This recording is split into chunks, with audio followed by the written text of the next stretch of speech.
wants to be unique or everybody wants to be special. But sometimes when people find themselves being lazy, they tend to follow somebody else's path. Procrastination also says, do what is necessary to get by or to impress others. Do what you can, but not what you must. To harness our will, number one, you've got to bring it out and look at it. You got to take the power out of it. You've got to expose it to the truth. You feel like worrying and you're so concerned about other things. That doesn't necessarily concern you. Ask yourself, is it making you better? Is it taking you higher? Are you going further? Or are you just being complacent? Complacent and complaining and worrying and doing things that are not better for you, or you're going to realize that maybe just going up that mountain does take a little bit more work than just having something handed to you.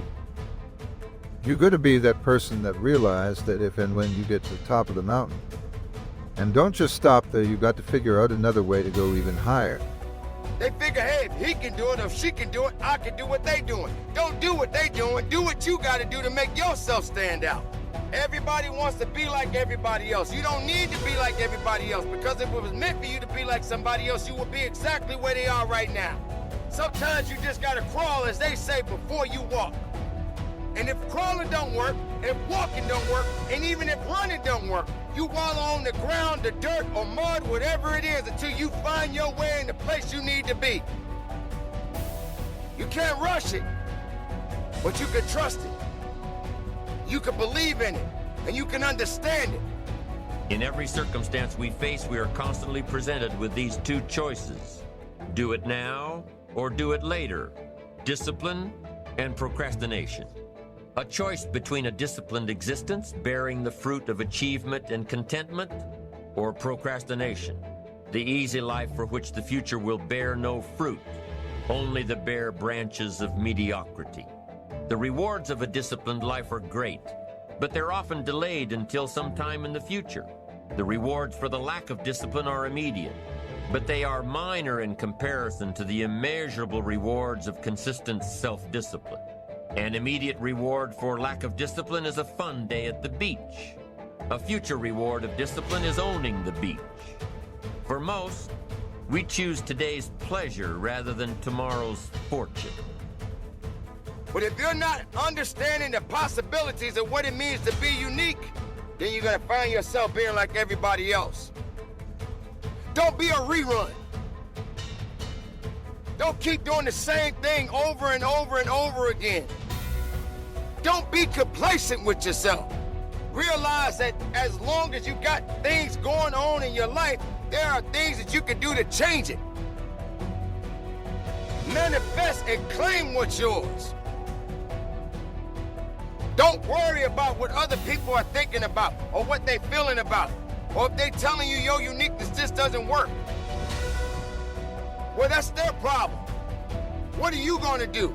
Because I promise you, if you quit because someone else is telling you that your stuff doesn't work, then shame on you.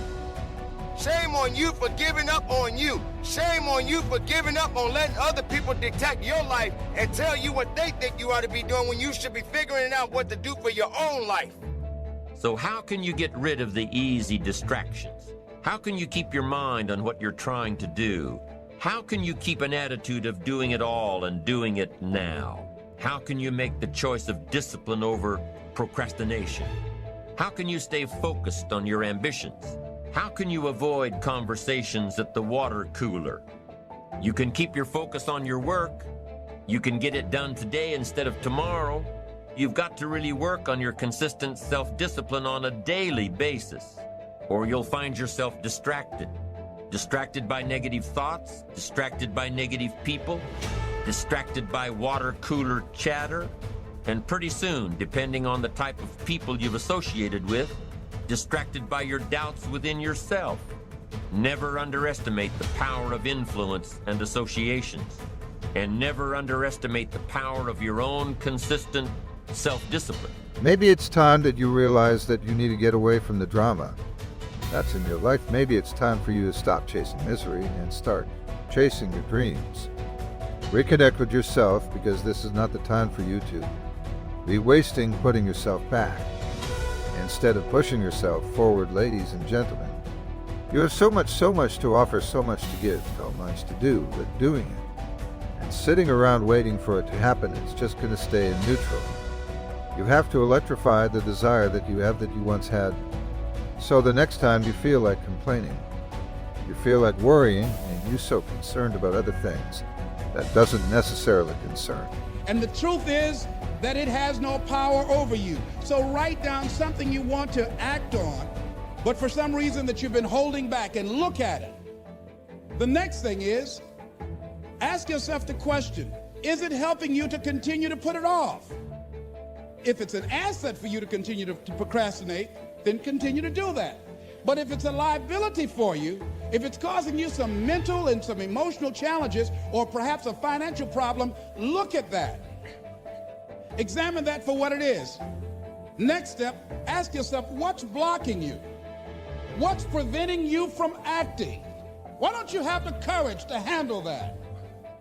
Why won't you face that? What are you running away from? What kind of avoidance behavior are you engaged in?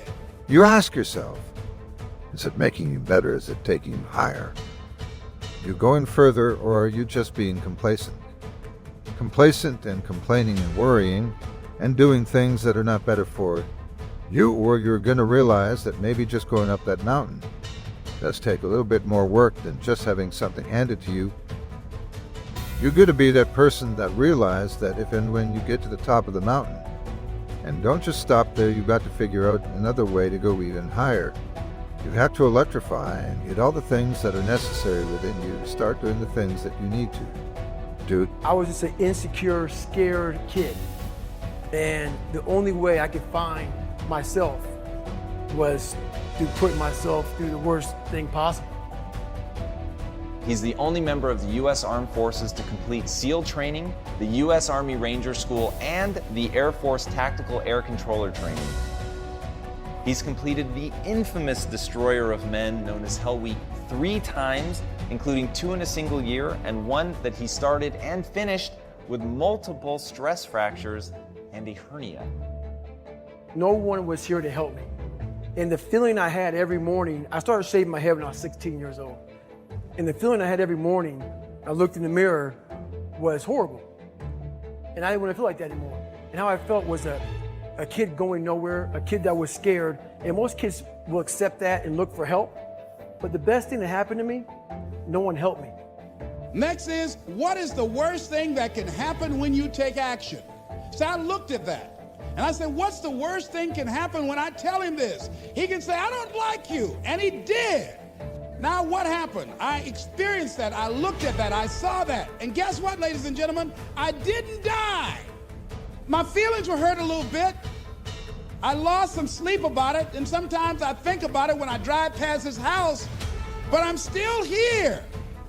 It's uncomfortable, but it's okay.